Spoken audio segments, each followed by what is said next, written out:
Bismillahirrahmanirrahim. Assalamualaikum warahmatullahi wabarakatuh. Alhamdulillah wassalatu wassalamu ala Rasulillah wala haula wala quwata illa billah.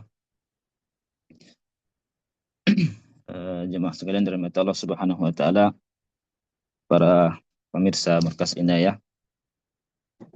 Alhamdulillah pada hari ini ya, tanggal 15 Ramadan waktu Saudi, mungkin di Indonesia masih 14 ya.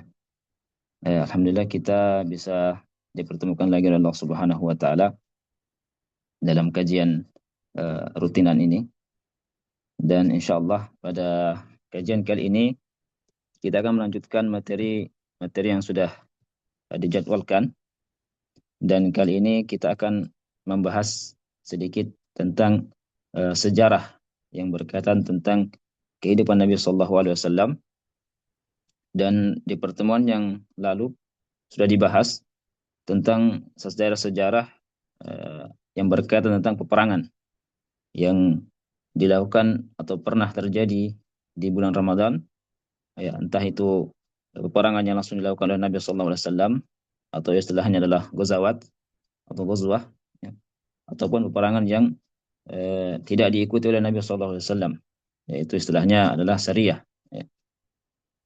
Nah, di sini kami sedikit akan membahas, ya, hampir mirip pembahasannya, namun dia lebih fokus kepada eh, jejak kehidupan Nabi Sallallahu Alaihi Wasallam selama bulan Ramadan.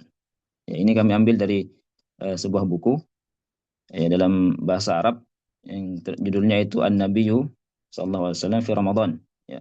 Nabi dalam atau Nabi sallallahu alaihi wasallam di bulan Ramadan. Ya, kalau kita terjemahkan bebasnya kita bisa katakan ya jejak kehidupan Nabi sallallahu alaihi wasallam selama bulan Ramadan. Nah, di situ penulis menceritakan tentang sejarah-sejarah atau peristiwa-peristiwa yang Nabi sallallahu alaihi wasallam lakukan selama beliau di bulan Ramadan, ya. Dan kita ketahui bahwasanya Nabi Shallallahu Alaihi Wasallam beliau mendapati Ramadan itu sebanyak 9 kali, ya. Jadi beliau berpuasa Ramadan sebanyak 9 kali.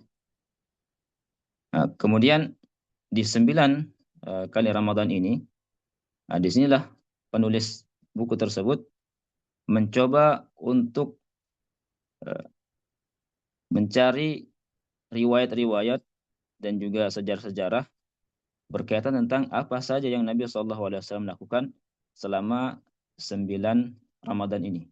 Ya, meskipun nantinya dalam penelitian beliau menyebutkan ada beberapa tahun-tahun yang tidak jelas di situ riwayat-riwayat yang menyebutkan apa yang Nabi Shallallahu Alaihi Wasallam lakukan pada Ramadan tersebut. Ya, tapi secara umum apa yang beliau lakukan ini sangat bagus sekali, ya, bisa menjadi tambahan wawasan untuk kita. Nah, di sini kami mencoba untuk meringkas, ya, beberapa faedah-faedah atau poin-poin yang beliau sebutkan dalam kitabnya. Dan insya Allah nanti akan di-share juga terjemahan dari kitab tersebut, ya. Bisa diakses di channel atau di website dari Markas Inayah, insya Allah. Nah, di sini kita mulai, ya. Kita awali dengan di tahun pertama. Tahun pertama atau di Ramadan pertama yang Nabi Shallallahu Alaihi Wasallam lakukan, ya.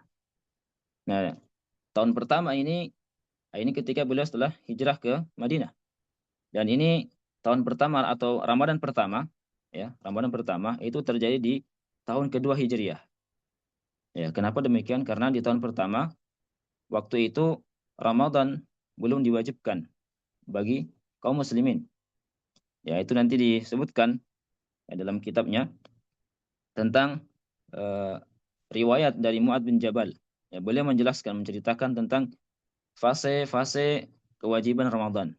Ya, yang awalnya sebelum Allah mewajibkan Ramadan di tahun kedua Hijriah, itu Nabi mendapati puasa di Madinah atau yang dilakukan oleh orang-orang Yahudi waktu itu, ya, yaitu puasa Asyura. Nah, ulama mengatakan waktu itu puasa Asyura wajib, ya, bagi kaum muslimin. Dan ada juga puasa-puasa lain seperti puasa 3 hari ya di tiap bulan, tapi itu sunnah. Nah, namun yang diwajibkan waktu itu sebelum Ramadan adalah puasa Asyura. Nah, kemudian setelah itu mulailah Allah turunkan nanti di tahun kedua Hijriah, ya ini Ramadan pertama yang wajib, ya kewajiban untuk melaksanakan puasa Ramadan. Ya, sebagaimana disebutkan dalam riwayat Muad bin Jabal, ya, ya, ketika Allah menurunkan ayat Ya ayyuhalladzina amanu kutiba alaikumus siyamu kama kutiba alal ladzina min qablikum la'allakum tattaqun. Ya, ayat sudah masyhur yang sudah sering kita dengar tentang kewajiban puasa ini. Jadi ini diturunkan di tahun kedua Hijriah yang menandakan akan kewajiban melaksanakan ibadah puasa yang menghapuskan kewajiban puasa Asyura yang sebelumnya. Namun Muad bin Jabal mengatakan kewajiban pertama itu ya bentuknya adalah pilihan. Ya. Apa maksudnya? Orang-orang kaum muslimin waktu itu diberikan pilihan oleh Allah Subhanahu wa taala untuk berpuasa atau memberi fidyah. Ya. Wa 'alal ladzina yutiqunahu fidyatun ta'am miskin. Ya. Jadi di sini Allah Subhanahu wa taala di awal kali Allah mewajibkan puasa Ramadan, Allah memberikan pilihan bagi orang-orang yang mampu untuk berpuasa, boleh dia berpuasa atau membayar fidyah. Ini yang pertama. Kemudian di fase kedua, turunlah ayat berikutnya, ya. Syahrul Ramadan alladzi unzila fihi al-Qur'an hudan linnas wa bayyinatin minal huda wal furqan dan seterusnya. Ya, ini menjadikan dalil bahwasanya Ramadan yang berikutnya atau fase berikutnya itu tidak ada lagi pilihan. Ya. Faman syahida minkum syahra falyasum. Pilihannya hanya pertama dia wajib berpuasa bagi yang mampu. Ya. Adapun yang tidak mampu maka ini masih diberikan keringanan untuk membayar fidyah. Jadi di fase kedua ini kaum muslimin hanya diwajibkan untuk berpuasa saja. Ya. Tidak diberikan pilihan boleh memberikan fidyah bagi yang mampu. Ya, adapun yang tidak mampu maka tetap diberikan keringanan untuk membayar fidyah.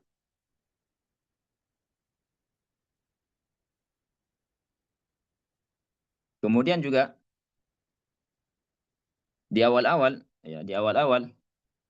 puasa Ramadan ini, ya, fase ketiga yang disebutkan juga oleh Muad bin Jabal di antara eh, proses kewajiban atau mensyariatkan Ramadan ini, ya dahulu di masa awal-awal diwajibkan Ramadan, kaum muslimin itu diberikan aturan-aturan yang cukup ketat oleh Allah Subhanahu wa taala.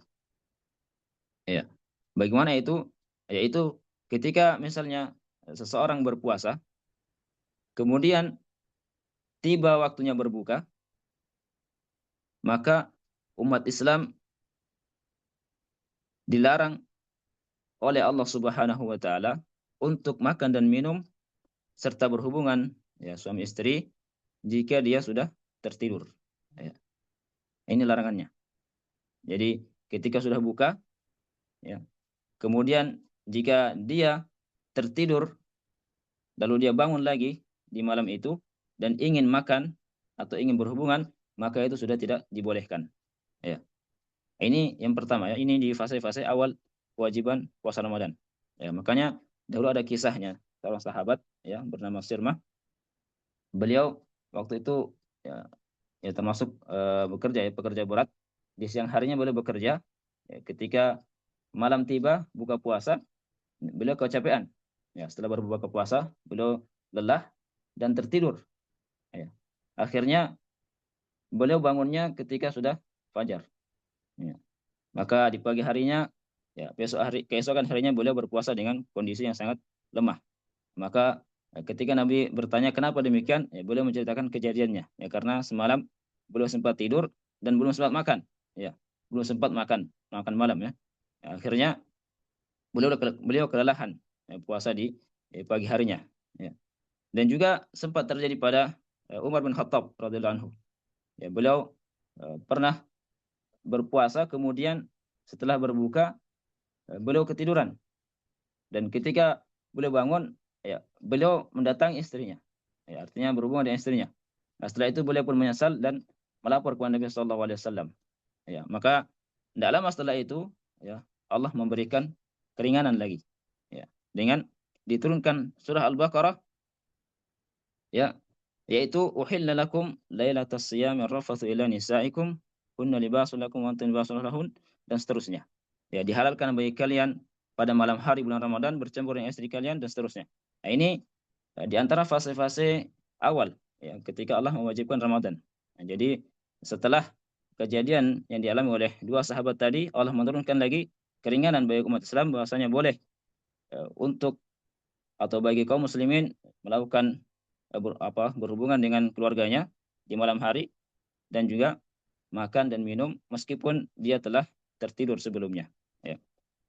Ini diantara rahmat Allah Subhanahu Wa Taala terhadap kaum muslimin. Ya, ini di awal-awal atau fase-fase awal pensyariatan puasa Ramadan. Ya, ini yang disebut oleh penulis. Kemudian di Ramadan pertama juga di tahun kedua ini, ya, Nabi Shallallahu Alaihi Wasallam, ya, di antara kejadian-kejadiannya, ya, Nabi Shallallahu Alaihi Wasallam melakukan iktikaf, ya, pertama kali, ya, untuk mencari Lailatul Qadar di malam ini, ya, atau di Ramadan tahun ini. Ya, ini juga disebutkan dalam riwayat-riwayat. Ya, mungkin ini kita hanya singkat, ya, menyebutkan secara poin-poin, karena kalau kita mau rinci waktunya tidak cukup, ya, karena ini ada 9 tahun, ya, atau 9 Ramadan, dan lumayan banyak kejadian atau kisah-kisah. Tapi kita akan berikan isyarat-isyarat saja. Ya, nanti bisa kita cek di bukunya, ya, atau kita bisa melihat perincian kisahnya di ceramah-ceramah atau kitab-kitab yang lebih eh, banyak atau lebih mendetail dalam membahas masalah sirah nabawiyah. Tapi intinya di sini kita memberikan isyarat bahwasanya di bulan Ramadan atau tahun pertama ini, ya, ada kewajiban puasa Ramadan di tahun keduanya. Kemudian di sini juga Nabi SAW mulai melaksanakan itikaf, ya, untuk mencari Lailatul Qadar. Eh, Namun di awal-awal Nabi SAW itikafnya itu dari 10 hari pertama, ya. Kemudian nanti lanjut 10 hari kedua dan seterusnya sampai berhenti di 10 hari terakhir, ya. Dan nanti akan disebutkan juga di tahun berikutnya. Kemudian di tahun ini juga, ya, ada momentum besar yang sudah kita kenal dengan terjadinya perang Badar. Jadi terjadi di tahun kedua Hijriah. Ya, ini di bulan Ramadan, tepatnya tanggal 17 Ramadan. Ya. Dan ini kisah juga sudah masyhur, ya, sudah sering kita dengarkan, bagaimana kaum muslimin waktu itu, ya, dengan jumlah yang sedikit, ya, kurang lebih 300-an, ya, dan tujuannya bukan untuk perang, ya, tapi untuk menghalang kafilah dagang Abu Sufyan, ya, untuk mengambil, ya, istilahnya merampas eh, barang-barang yang dibawa oleh Abu Sufyan ketika kembali ke Mekah. Ya. Namun, ya, qadar Allah, terjadilah perang Badar yang tidak disangka-sangka oleh kaum muslimin, dan Allah memenangkan kaum muslimin dengan bantuan dari Allah Subhanahu wa taala. Ya, makanya sebagian ulama mengatakan, ya, di antara perang yang paling mulia itu adalah perang Badar, ya. Dan orang-orang yang mengikut atau ikut serta dalam perang Badar itu juga termasuk orang-orang yang mulia, dan tidak ada satu peperangan yang mana para pasukan yang ikut di perang tersebut dia dinisbahkan namanya kepada nama perang itu kecuali perang Badar, ya. Badari istilahnya dalam bahasa Arab itu al-Badariyun, ya, para pasukan yang ikut perang Badar. Ya, jadi misalnya Umar bin Khattab Badari, ya, Abu Bakar Badari. Jadi, semua sahabat yang mengikuti perang Badar itu di akhir namanya dinisbahkan, ya, atau diberikan gelar sebagai Badari, ya. Orang-orang yang pernah ikut perang Badar. Ini diantara perang yang sangat mulia. Bahkan ada jaminan dari Nabi SAW, ya, bagi yang ikut perang Badar, ya, i'malu ma syi'tum faqad ghufira lahu faqad ghafartu lakum, atau kama qala, ya, dalam riwayat disebutkan, silahkan kalian melakukan apa yang kalian inginkan, ya, sungguh telah dihapuskan dosa-dosa kalian, atau Allah telah menghapuskan dosa-dosa kalian, ya. Karena mereka ikut bersama Nabi sallallahu alaihi wasallam menghadiri atau, ya, melawan kaum musyrikin di perang Badar ini. Kemudian di sini juga terjadi atau awal kali zakat fitrah diwajibkan. Ya, karena memang di akhir Ramadan, ya ketika Ramadan selesai, maka kita diwajibkan untuk melakukan zakat fitrah. Dan inilah awal kali kewajiban zakat fitrah dilakukan ketika di tahun kedua Hijriah ini. Ya, juga di tahun kedua ini, ya ini lupa tidak sempat disebutkan sini ya. Ada eh, kisah menyedihkan yang dialami Nabi Shallallahu Alaihi Wasallam, yaitu meninggalnya anak beliau, yaitu Ruqayyah binti Nabi Shallallahu Alaihi Wasallam. Dan beliau adalah istri dari Utsman bin Affan. Nah, jadi kisahnya ketika pasukan kaum muslimin pergi ke Badar untuk menghalang Abu Sufyan, ya, kafilah dagang Abu Sufyan, Nabi memerintahkan Utsman bin Affan untuk tinggal di Madinah, merawat istri beliau yang sedang sakit, ya Ruqayyah. Ya, namun ya qadarullah, ketika Nabi belum pulang dari perang Badar, anaknya atau istri dari Utsman ini meninggal. Ya, Ruqayyah meninggal, dan ketika Utsman menguburkan Ruqayyah bersama dengan Usama, ya, tiba-tiba ada sahabat yang datang menunggangi onta Nabi Shallallahu Alaihi Wasallam. Ya, datang ke Madinah mengabarkan kepada kaum muslimin yang ada di Madinah yang tidak ikut perang bahwasanya orang-orang kafir Quraisy telah dikalahkan di perang Badar. Ya.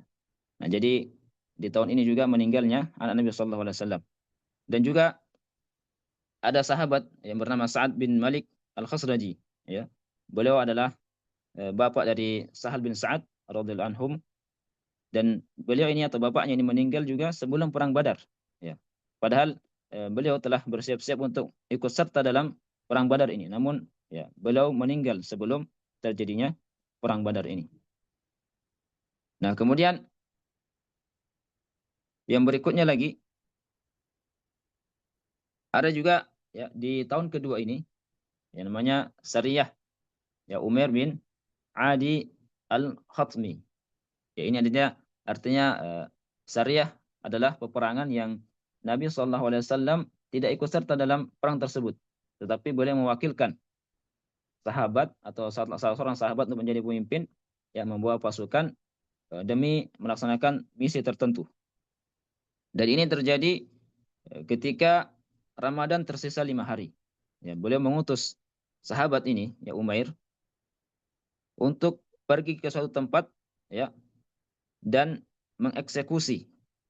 Ya, ada eh, sahabi atau ada seorang wanita, ya, namanya itu Asma binti Marwan. Ya, kenapa dia dieksekusi? Karena dalam riwayat disebutkan, ya ini disebutkan oleh ulama-ulama sejarah, bahwasanya wanita ini sering menghina Nabi Shallallahu Alaihi Wasallam. Ya, akhirnya Nabi pun meminta siapa yang bisa, ya, meringankan saya dari hinaan orang-orang atau wanita tersebut. Akhirnya sahabat ini pun bersedia dan dia pergi dan menghabisi atau membunuh wanita tersebut. Ya, meskipun sebagian ulama hadis menyebutkan bahwasanya kisah atau sejarah ini, ya, tentang pembunuhan wanita tersebut itu tidak sahih, ya. Nah, ini termasuk sejarah yang eh, disebutkan riwayatnya palsu, ya, atau maudhu, ya.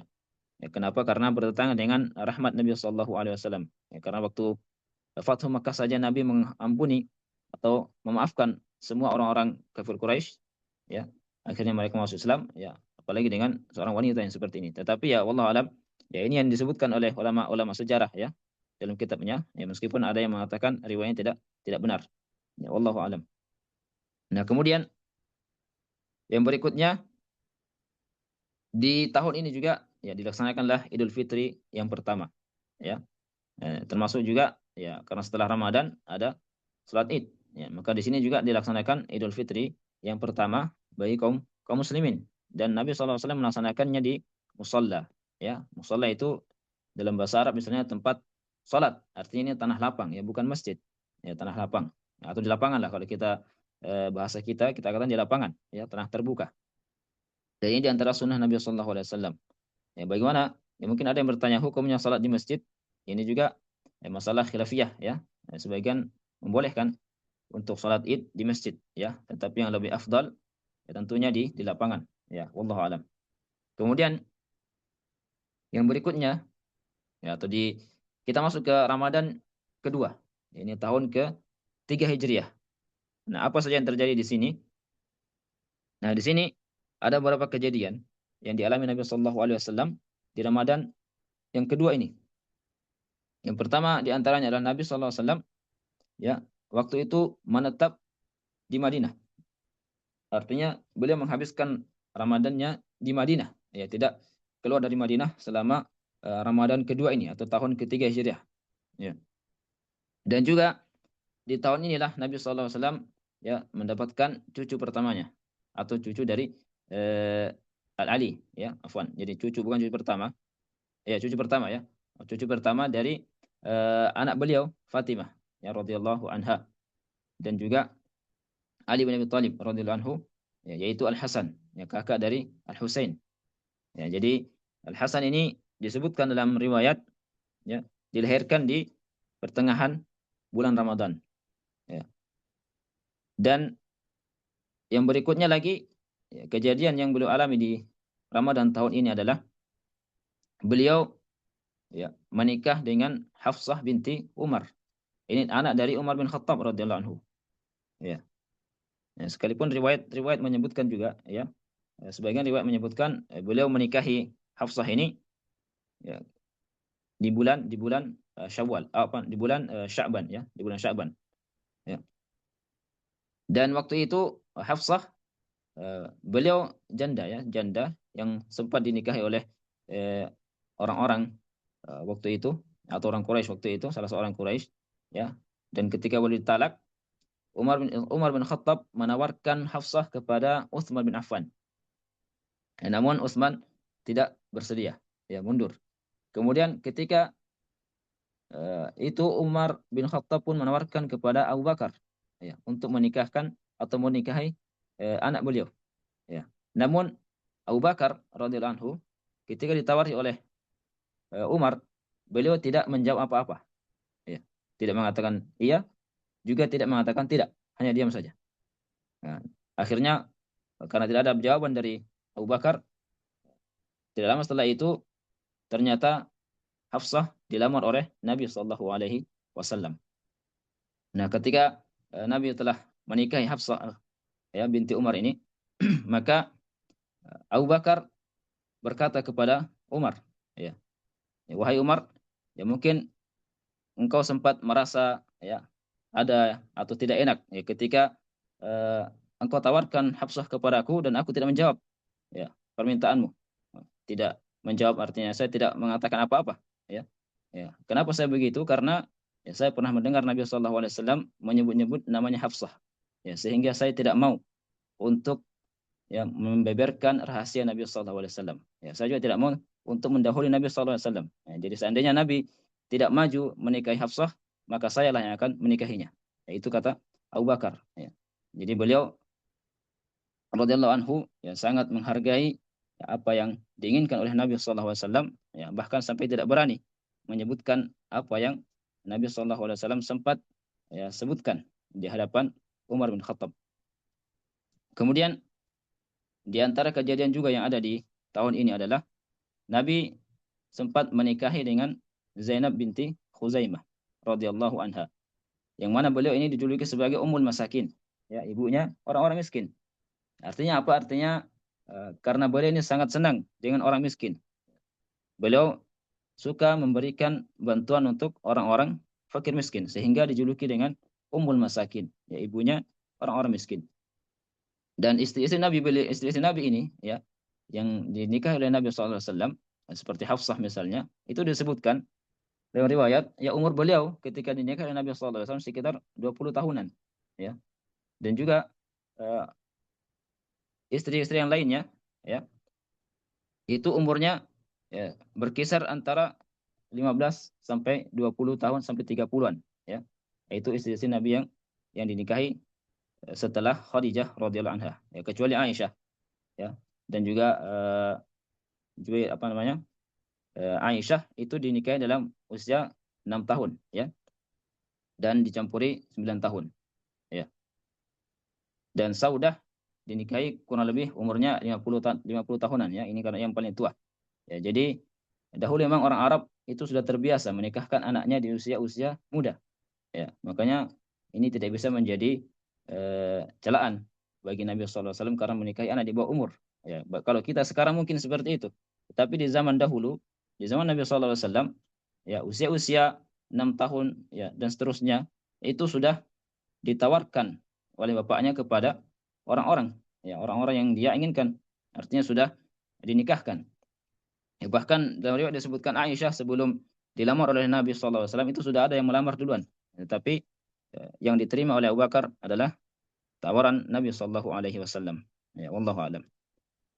Nah, ini diantara kejadian yang ada di tahun ke-3 Hijriah atau di Ramadan kedua. Nah, kemudian di Ramadan keempat atau Ramadan ketiga ya di tahun keempat Hijriah ini, ya di sini penulis ya dalam kitabnya disebutkan ya bahwasanya beliau tidak menemukan secara spesifik ya apa-apa saja yang dilakukan Nabi pada tahun ini ya, karena riwayat sangat terbatas menyebutkan hal tersebut ya. Namun ya, ada beberapa kesimpulan-kesimpulan yang didapatkan ya di antaranya waktu itu Nabi ya mungkin saja di tahun ini sempat melakukan perjalanan safar yang sangat panjang di musim panas ya. Dan ini disebutkan juga ada riwayat disebutkan oleh beliau ya.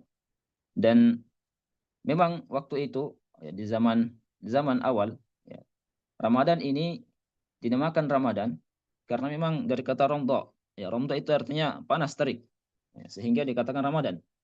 Nah, jadi memang asalnya kalau datang musim Ramadan itu selalu di musim panas.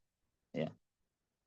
Kecuali ya di akhir-akhir ini seperti sekarang ini saat ini alhamdulillah di Saudi misalnya saat ini Ramadan masuk di musim dingin. Ya, tapi itu setelah berlalunya bertahun-tahun ya. Jadi karena musim ini berputar ya sekarang Ramadan sudah mulai dimasuk di musim dingin. Nah, tapi nanti beberapa tahun kemudian Ramadan kembali di musim panas. Ya, dan ini asalnya ya asalnya Ramadan di musim panas. Kemudian di tahun ini juga ya, disebutkan dalam sejarah bahwasanya Nabi SAW dikaruniai cucu yang kedua. Ya, Afan. Ya, ya beliau dikaruniai cucu yang kedua yaitu Al Husain radhiyallahu anhu. Ya, jadi sudah lengkap ya. Hasan di tahun sebelumnya, kemudian Al Husain ya di tahun berikutnya. Ya. Kemudian juga di tahun ini, ya, di tahun keempat Hijriah ini,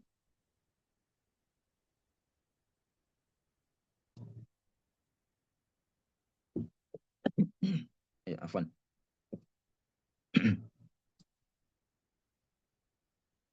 Di tahun keempat Hijriah ini, penulis menyebutkan bahwasanya kejadian-kejadian yang ada itu terbatas ya, tidak tidak sangat atau tidak banyak ya.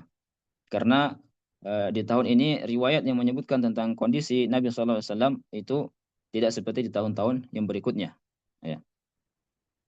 Dan untuk perjalanan ini juga sebagian mengatakan ya Nabi SAW tidak pernah keluar atau melakukan perjalanan safar di bulan Ramadan ya kecuali di waktu perang Badar dan juga di Fathu Mekah nantinya. Ya, ini yang masyhur ya. Dua perjalanan ini. Adapun di safar-safar yang lain ya, itu jarang dilakukan di Ramadan ya, karena kebanyakannya beliau menghabiskan Ramadan di Madinah ya. Untuk ya kenapa demikian? Karena beliau fokus ya untuk beribadah kepada Allah Subhanahu wa taala. Nah, kemudian yang berikutnya di Ramadan yang keempat ya, di tahun kelima Hijriah.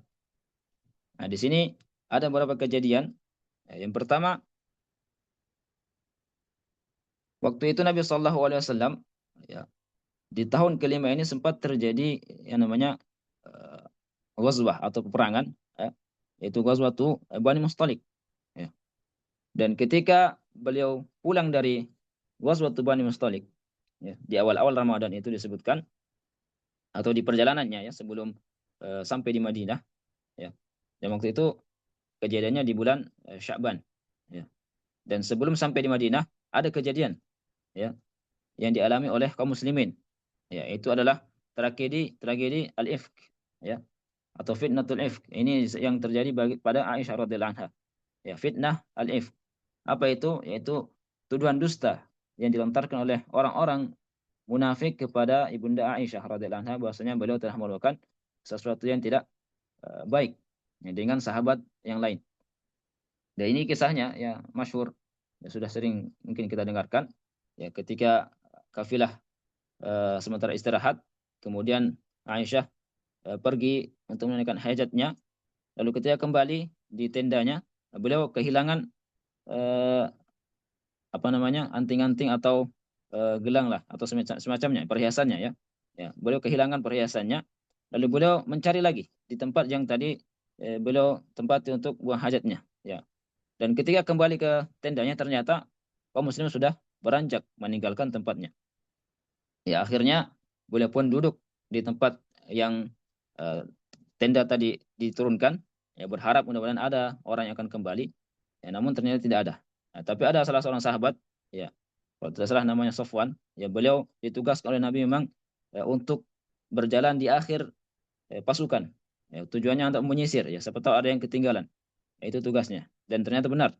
Ketika beliau melihat ada sosok hitam yang sedang terbaring, ya, di tempat kaum muslimin tadi berhenti, ya, dan beliau pun kaget. Dan ternyata beliau mengenal bahwasanya itu adalah Aisyah radhiyallahu anha ya. Kenapa? Karena disebut dalam riwayat beliau sudah mengenal Aisyah atau sudah tahu Aisyah sebelum diwajibkannya hijab dahulu. Ya, sehingga beliau sudah mengenal ya ciri-cirinya. Ya, namun ketika beliau menyampiri Aisyah ya dan melihat Aisyah tertinggal, beliau hanya mengatakan innalillahi wa inna ilaihi rajiun. Ya, tidak ada yang lain. Nah, setelah itu beliau persilahkan Aisyah untuk naik di atas tunggangan kudanya atau tunggangannya. Ya. Kemudian dituntunlah. Ya, beliau jalan, Aisyah menaiki tunggangannya, ya, dituntun sampai masuk ke Madinah. Dalam riwayat disebutkan, ya beliau tidak pernah berkata apa-apa selama dalam perjalanan. Ya, namun ketika sampai di Madinah, orang-orang munafik, ya, disinilah mereka bermain dan mencoba untuk menyebarkan isu-isu yang mengatakan bahwasanya Aisyah telah melakukan selingkuh dan semacamnya. Waliyatubillah. Dan ini terjadi ya ketika pulang dari peperangan Bani Mustalik. Ya. Dan juga disimpulkan bahwasanya ya karena kejadian ini berlangsung selama sebulan lebih. Ya. Fitnah ini terjadi selama sebulan lebih. Waktu itu Aisyah tidak mengetahui apa-apa karena beliau ketika pulang dari safar langsung datang ke rumahnya dan istirahat karena kecapean. Bahkan disebutkan sempat sakit ya. Dan beliau tidak pernah keluar dan tidak tahu apa yang terjadi di luar. Ya. Padahal kaum muslimin di luar sementara gaduh dengan isu-isu yang dilontarkan oleh orang-orang munafik. Ya, bahwasanya keluarga Nabi melakukan begini dan begitu. Ya, bahkan Nabi sempat ragu juga. Ya. Dan kisahnya ini sangat panjang kalau kita mau sebutkan. Ya, bisa nanti kita cari tentang kisah tragedi Al-Ifk ini. Ya, tapi intinya akhirnya nanti ya Allah Subhanahu wa taala turunkanlah ayat atau surah Al-Bara'ah, pembebasan, pensucian bahwasanya Aisyah tidak melakukan hal tersebut. Yaitu ada di surah Al-Mu'minun, An-Nur, ya afwan, di surah An-Nur ya. Innal ladzina ja'u bil ifki usbatun minkum seterusnya. Ya ada kurang lebih sebulan lebih ya atau 2 bulan kurang lebih ya.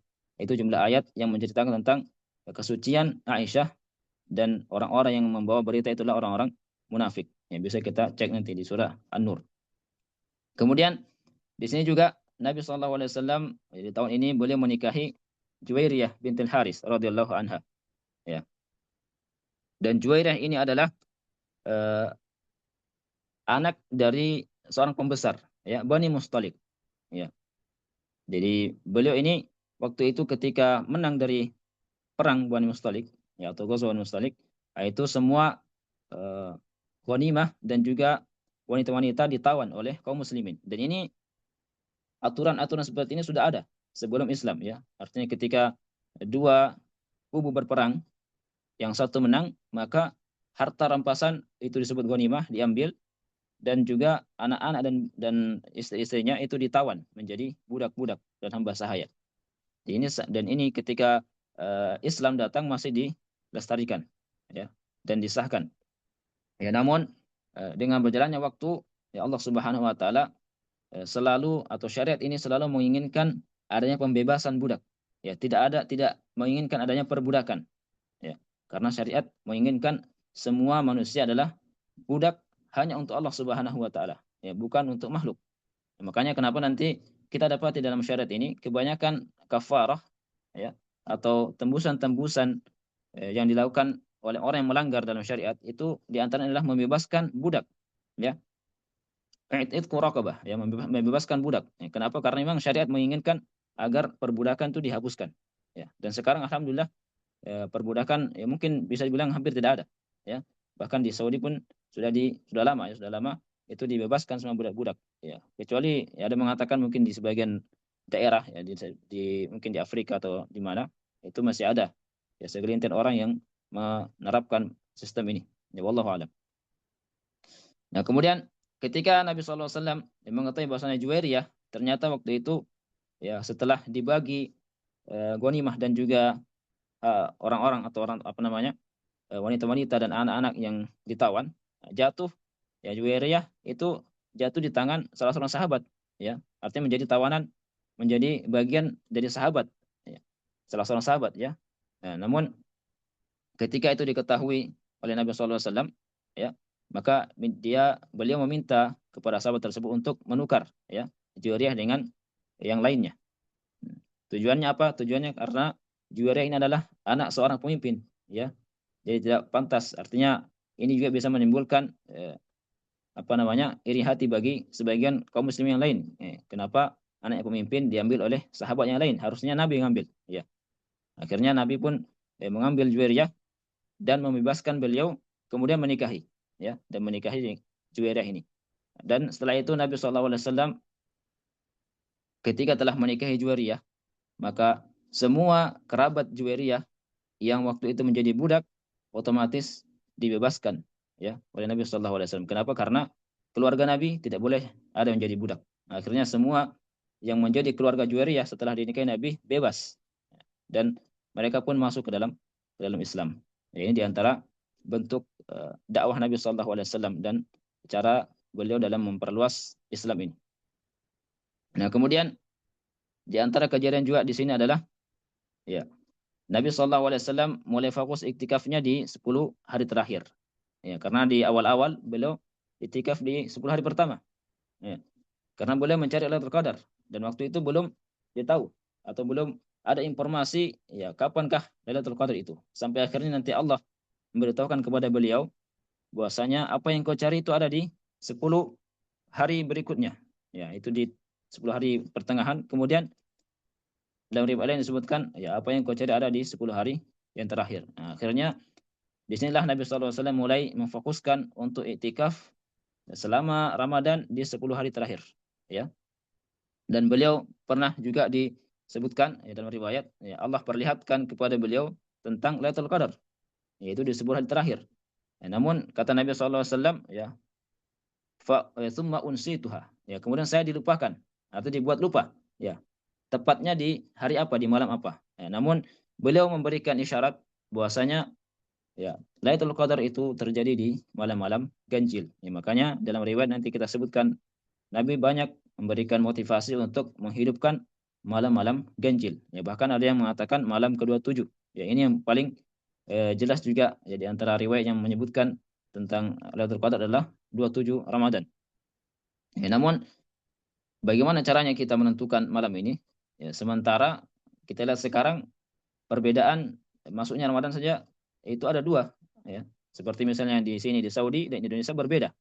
Ya, makanya yang lebih afdal dan lebih selamat dan itu insya Allah akan didapatkan Lailatul Qadar dengan menghidupkan 10 malam terakhirnya, ya.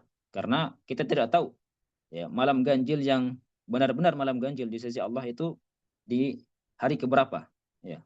Karena malam ganjil di Saudi, di Indonesia malam genap, dan malam ganjil di Indonesia malam genap di Saudi. Ya, tapi kalau kita hidupkan 10 malam ini secara sempurna, insya Allah kita akan mendapatkan malam Lailatul Qadar. Ya, wallahu alam. Ya, sekalipun nanti ada tanda-tanda yang disebutkan, ya. Ya, dia dalam riwayat disebutkan ya, malamnya tenang, ya. Kemudian juga paginya itu tidak terlalu terik dan seterusnya. Ya, tapi ini tanda-tanda setelah berlalu, ya. Pagi harinya ya, tidak mungkin akan diulang lagi. Ya, namun kalau kita sejak malamnya kita berusaha dan berdoa kepada Allah mudah-mudahan dipertemukan oleh Lailatul Qadar di tahun ini, insyaallah Allah akan berikan kesempatan itu dengan baik kepada kita. Ya wallahu alam. Nah, kemudian yang berikutnya ya, di Ramadan kelima ya, tahun ke-6 Hijriah. Nah, di sini ada beberapa kejadian. Ya, di antaranya adalah ya tadi kita sebutkan di tahun ini juga Nabi SAW itu tinggal di Madinah. Artinya menghabiskan Ramadannya di Madinah. Ya, ya. Tidak melakukan safar kecuali nanti di bulan Dzulqa'dah ya. Beliau melakukan perjalanan ke Hudaybiyah untuk mengambil miqat, artinya untuk melaksanakan umratul qada yang pernah beliau lakukan ya, tapi ditunda ya karena dihalang oleh orang-orang kafir Quraisy. Ya. Tapi di Ramadan ini beliau kebanyakannya di Madinah. Kemudian juga di sini ada disyariatkannya salat istisqa ya di tahun ke-6 Hijriah ini. Ya. Dan beliau melaksanakan salat ini istisqa itu artinya salat minta hujan. Ya.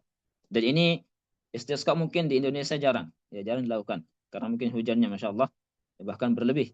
Ya, tapi kalau di Saudi ya hampir tiap tahun itu selalu ada istisqa. Ya, apalagi kalau musim-musim dingin seperti ini ya, biasa istisqa sering dilakukan. Tiap bulan itu mungkin ada 4 atau biasa kadang sekali sebulan ya dan seterusnya. Tapi kalau doa istisqa itu hampir tiap pekan ya dipanjatkan di waktu khutbah Jumat. Nah, ini di Saudi ya. Dan seperti itu. Nah, kemudian yang berikutnya atau kejadian yang berikutnya yang dialami Nabi di bulan ini atau di tahun ini, beliau mengirim Zaid bin Harithah radhiyallahu anhu ke Wadil Qura atau lembah Al-Qura. Jadi ini Sariyah ya istilahnya dalam uh, bahasa Arab ya Sariyah itu Zaid bin Harithah. Jadi beliau mengutus pasukan Zaid bin Harithah ke lembah ini ya Wadil Qura ini. Ya. Kemudian juga waktu itu beliau Nabi sallallahu alaihi wasallam sempat mengutus Abdullah bin Atik radhiyallahu anhu ya, dan Abdullah bin Rawahah dalam misi-misi yang terpisah ya. Ini juga syariah ya. Jadi di sini ada beberapa syariah yang beliau utus, utus untuk sahabat ya, seperti Abdullah bin Atik dan Abdullah bin Rawahah, ya Zaid bin Harithah dan seterusnya.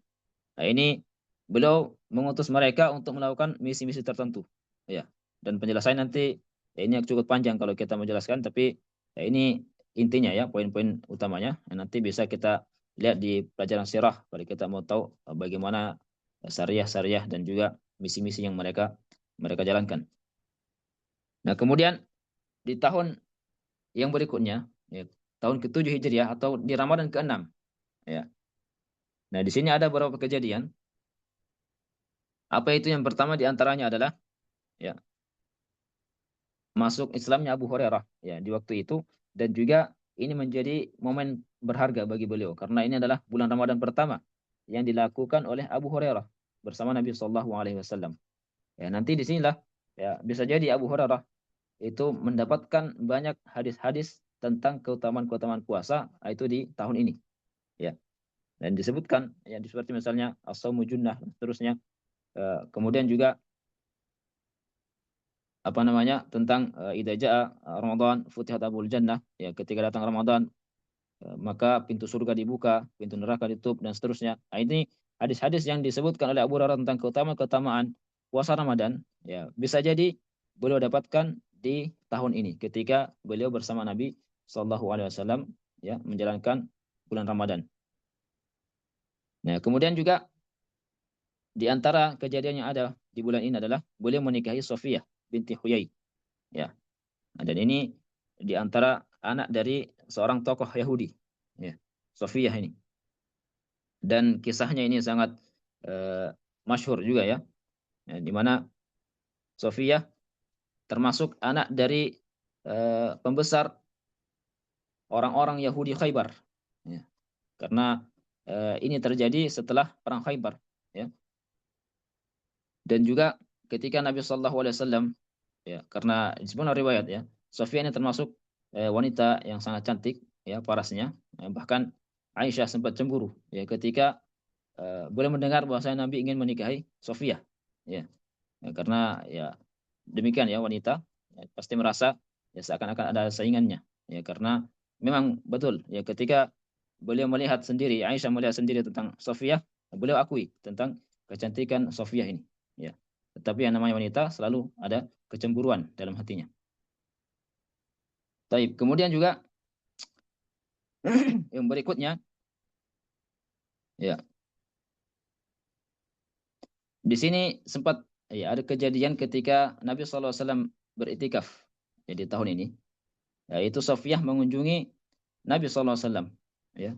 Dalam riwayat itu disebutkan, ya, suatu malam ketika Nabi beriktikaf di masjidnya, Safiyah datang menemui Nabi SAW. Ya, kemudian Nabi menyambut beliau dan berbincang dengan Safiyah. Ya, lalu setelah itu Safiyah ingin pulang dan diantar oleh Nabi SAW ke rumahnya. Dan di perjalanan, ya, beliau mendapati ada dua orang sahabat yang melihat Nabi SAW dengan Safiyah. Ya. Tetapi waktu itu ya karena beliau tahu ada Nabi SAW lewat, maka mereka tiba-tiba cepat jalan dan mulai menghindar. Ya, maka Nabi mengatakan, "Ala rislikuma." Ya, tenang, jangan cepat-cepat. Ya, ini adalah Sofia istri saya. Ya, maka sahabat kaget, mengatakan subhanallah. Ya, wahai Rasulullah. Ya, artinya kami tidak akan mungkin untuk berprasangka buruk kepada Anda wahai Rasulullah. Ya. Meskipun sahabat tidak tahu siapa itu, tapi tidak mungkin Nabi melakukan keburukan. Ya, maka Nabi mengatakan apa? Inna syaitan yablughu min bani Adam mablagad dam. Wa inni khasyitu an yukdafa atau yukdifa fi qulubikuma syai'a. Ya. Setan itu mengalir dalam tubuh manusia itu di aliran darah. Dan saya takut ya, dia akan ya memberikan bisikan-bisikan kepada atau ke dalam hati kalian ya tentang sesuatu yang buruk. Artinya ya, jangan sampai nanti setan membisikkan kepada mereka bahwasanya Nabi melakukan atau berdua-duaan dengan wanita lain atau semacamnya. Ya. Ini ulama kita dari hadis ini ya, dari riwayat ini, ada ulama kita mengatakan ya atau memberikan faedah bahwasanya pentingnya bagi kita untuk menghindari tempat-tempat yang bisa menimbulkan fitnah. Ya. Jadi kalau ada seseorang yang dia melakukan sesuatu yang syubhat istilahnya kita ya, sesuatu yang syubhat yang mana orang-orang bisa berprasangka buruk kepadanya, maka jangan salahkan orang ya, ketika orang tersebut berprasangka buruk. Ya, kenapa? Karena dia sendiri yang menempatkan dirinya pada hal-hal yang ya, diragukan ya, atau hal-hal yang syubhat. Ya. Agar tidak terjadi prasangka buruk, maka jelaskan sebelum terjadi prasangka buruk. Seperti yang Nabi lakukan ini. Ya. Nabi mencegah sebelum adanya prasangka buruk yang diberikan oleh syaitan kepada sahabat tadi, beliau menjelaskan kepada sahabat tadi, dua sahabat tadi, bahasanya ini adalah istri saya, ya bukan orang lain. Ya. Sehingga tidak akan ada terjadi prasangkaan buruk. Ya. Ini diantara faedah yang disebut oleh ulama tentang hadis ini. Ya, kemudian di sini juga ya, Nabi SAW sempat mengutus seorang sahabat ya Walid bin Abdullah radhiyallahu anhu ke Al-Ma'ifah ya. Nah, di sini beliau ketika diutus ya atau Walid bin Abdullah ini diutus ke Al-Ma'ifah ini itu untuk mendakwahkan ya, mendakwahkan Islam atau dalam peperangan juga ya, yang mana nanti di sini ada kejadian ya, yang dilakukan oleh atau dialami oleh Zaid Zaid bin Al-Harithah ya. Afwan, Usama bin Zaid ya, anak dari Zaid bin Harithah. Ya, waktu itu beliau bersama dengan pasukan Walid ini. Ya, apa kejadiannya? Kejadiannya ketika beliau berperang, ya, tiba-tiba orang yang ingin beliau uh, bunuh itu mengucapkan syahadat. Ya, ini kisahnya juga pernah kita dengar ya, masyhur juga ini.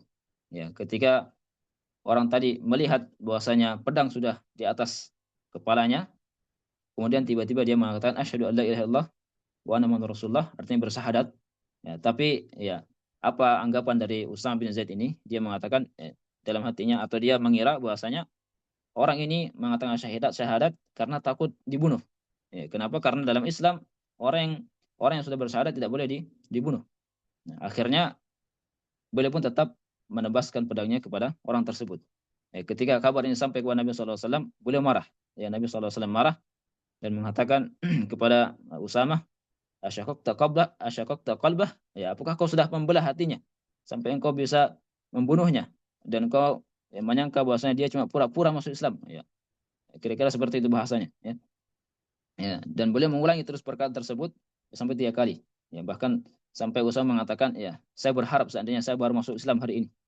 Artinya apa? Artinya ini perbuatan yang sangat, ya, besar bagi Nabi Shallallahu Alaihi Wasallam. Taib.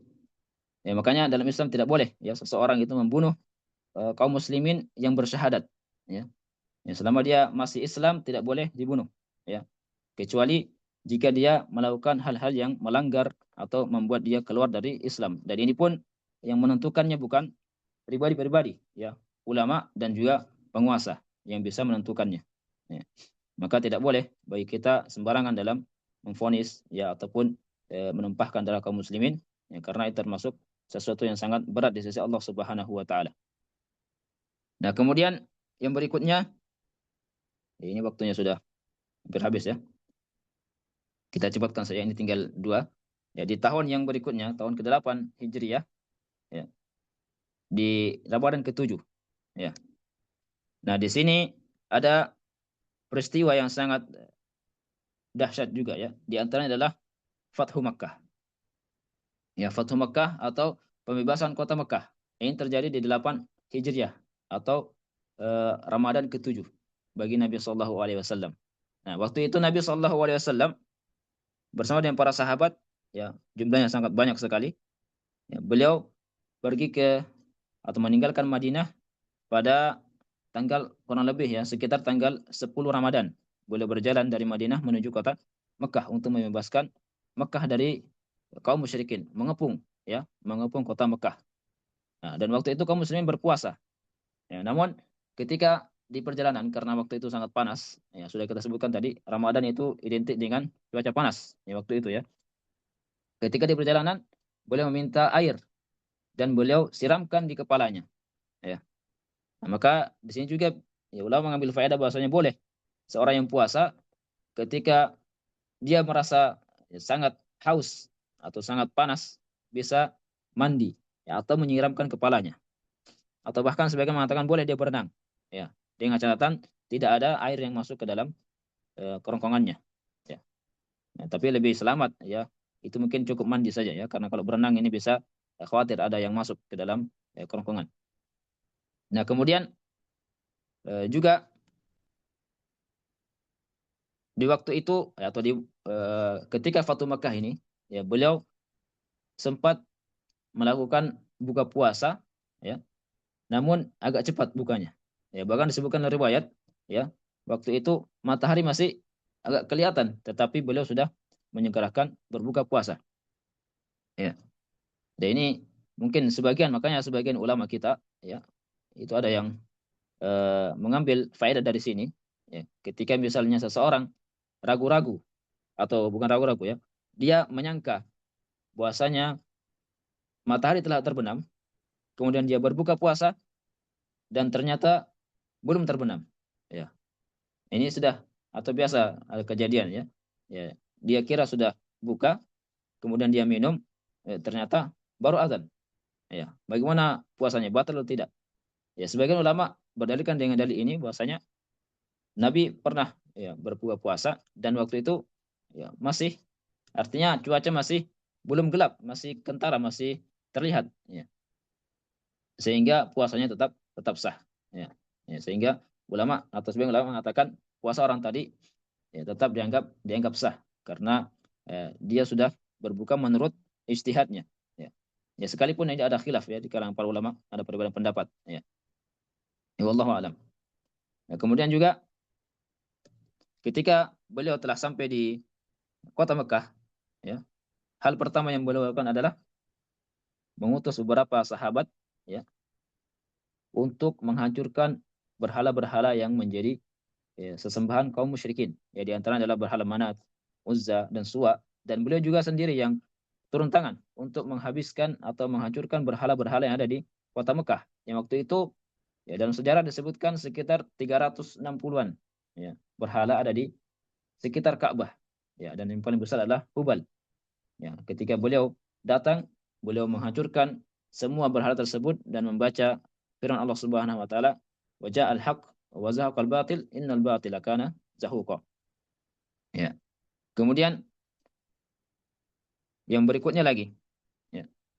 Setelah tahun ke-8, ya kita masuk ke tahun terakhir, tahun ke-9 Hijriah. Inilah tahun terakhir atau Ramadan terakhir yang dilakukan oleh Nabi Shallallahu alaihi wasallam. Ya, apa yang beliau lakukan di sini? Ya. Maka di tahun ini, tahun ke-8 Ramadan di ke-8 ini, tahun ke-9, itu dikenal dengan Amul Wufud, ya, tahun utusan. Artinya setelah Fatu Mekah beliau kembali ke Madinah, ya, di tahun berikutnya, maka banyak utusan-utusan yang datang ke kota Madinah untuk menemui Nabi, ya. Dan kebanyakan mereka ingin memeluk Islam, di antaranya adalah Bani Sakif, ya. Dan kabilah-kabilah lainnya yang datang ke Madinah dan juga untuk masuk ke dalam agama Islam. Ya. Dan ini kisahnya cukup panjang, ya. Nah, ketika Bani Sakif ini datang ke Madinah, kemudian mereka tinggal dengan Nabi. Kemudian Nabi SAW menceritakan kepada mereka tentang kisah heroik yang beliau alami dengan sahabatnya ketika berperang dengan Quraisy. Kadang beliau menang, kadang beliau kalah. Ya. Dan dalam riwayat disebutkan, ya, Nabi SAW ketika menceritakan ini, beliau sambil berdiri. Ya. Berdiri, kemudian ketika beliau capek dengan bertumbuh dengan satu kaki diganti dengan kaki lainnya.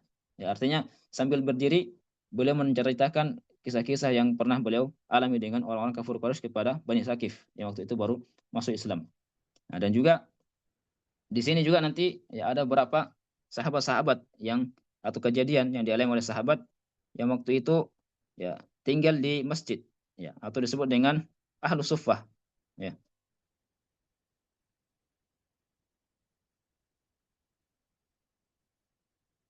Ya, afwan ini apa namanya? Jadi itu nanti tahun ke-9, ini masih tahun ke-8, ya, Afan, salah jawab saya. Jadi ini tahun ke-8, ya.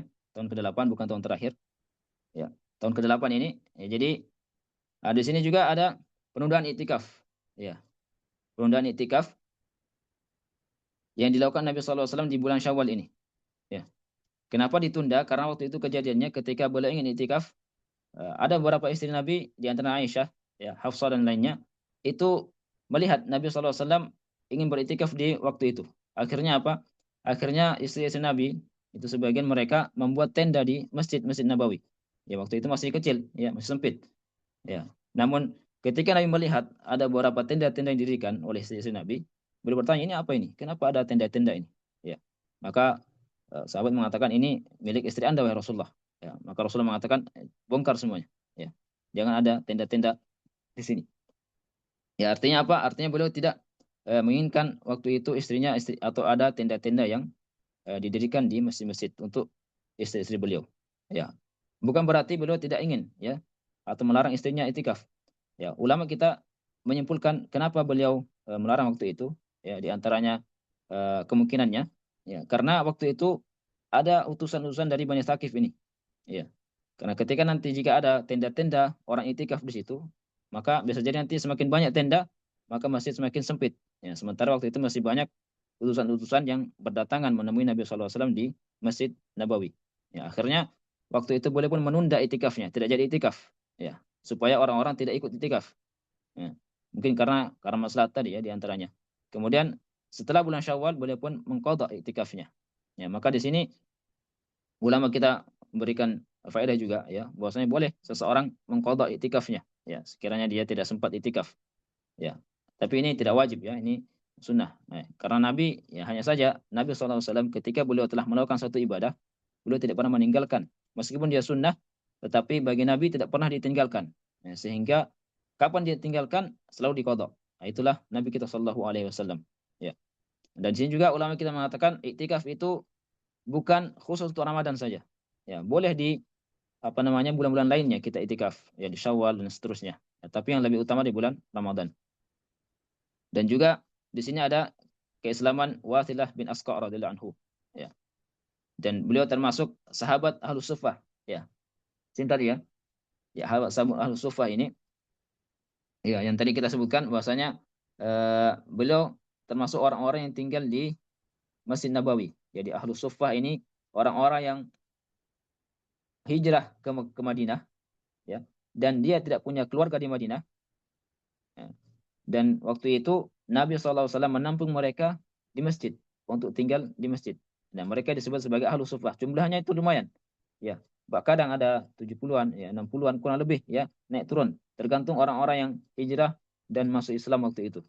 Nah, jadi ahlu suffah, jadi suffah itu tempat di masjid, ya, di Masjid Nabawi. Sekarang mungkin sudah tidak ada, ya. Di Masjid Nabawi dulu ada tempatnya khusus. Ya, tapi sekarang tandanya ada. Ya.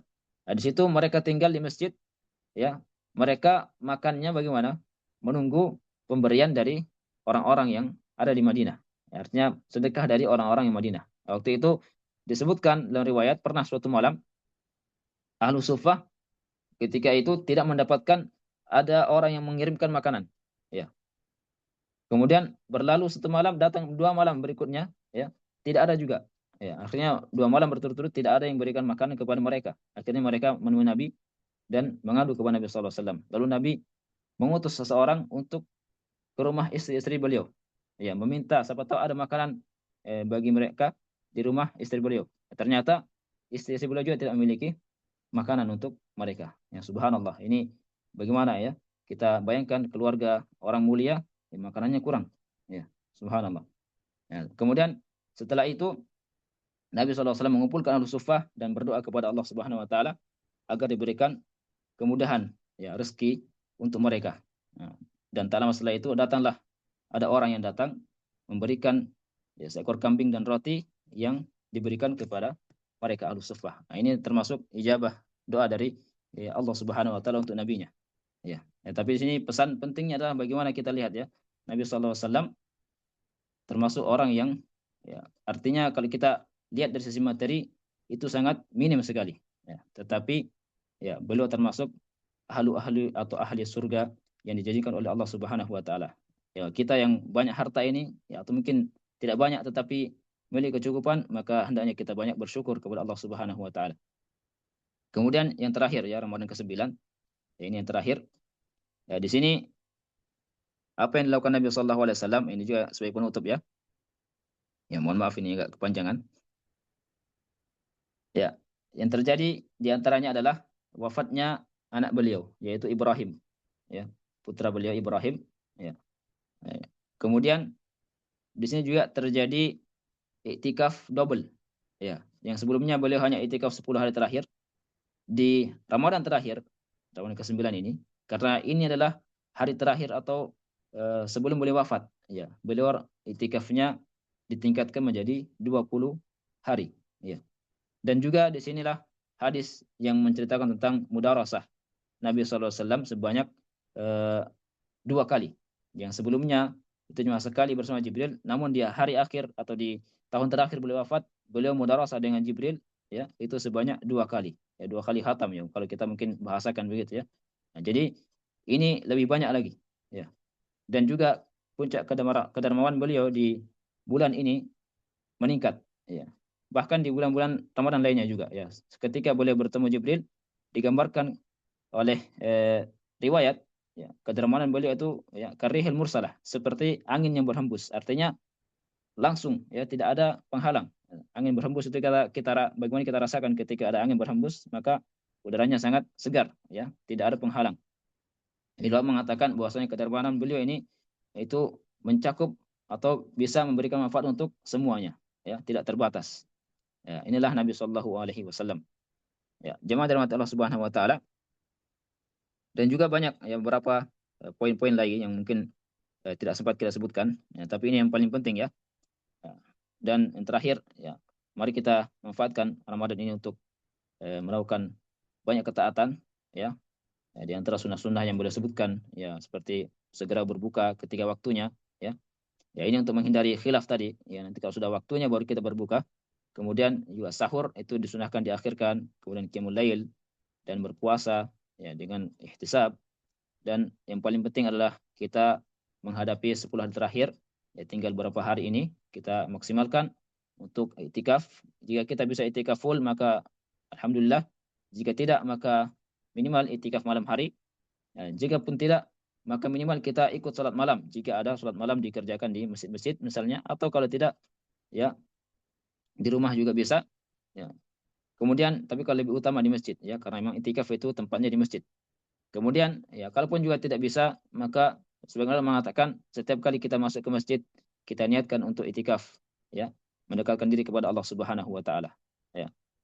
Dan mudah-mudahan Allah memberikan kepada kita kemampuan, ya, keselamatan, kesehatan, keberkahan, dan menerima amal-amal ibadah kita semuanya di bulan ini, dan menjadikan kita sebagai orang-orang yang memiliki kebaikan yang terus menerus berlanjut sampai selesai Ramadan dan sampai kita menghadap Allah Subhanahu wa taala. Ya, saya kira demikian. Kurang lebihnya mohon dimaafkan. Subhanakallahumma wa bihamdik, la ilaha illa anta astaghfiruka wa atubu ilaik.